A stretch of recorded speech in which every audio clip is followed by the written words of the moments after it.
CNN, IBN. So whose news is it anyway?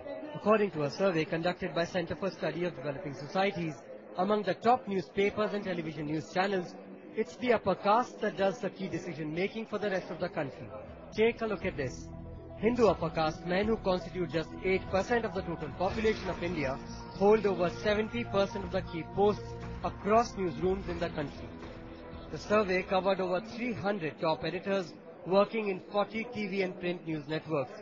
The so-called twice-born Hindu caste dominate 85% key posts, but they are just 16% of the total population, while the intermediary castes get a meager 3%.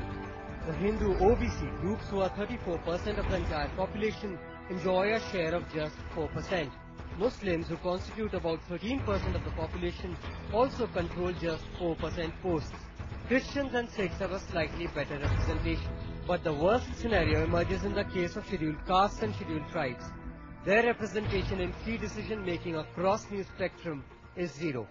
That means that there is not a single scheduled caste or scheduled tribe person taking a call on editorial policies in country's news arena.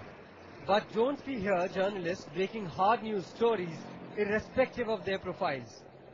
Remember, some of the best stories on riots against Muslims were done by Hindus, on women's oppression by men, and so on. We just want to put this information in the public domain so that there is better awareness of the diversity profile of newsmakers.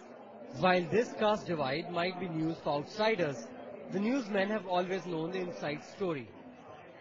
Not that the newsroom should reflect exactly the population division of the country, but the fact that you have virtually no Dalit, virtually no tribal journalists is a shocking omission.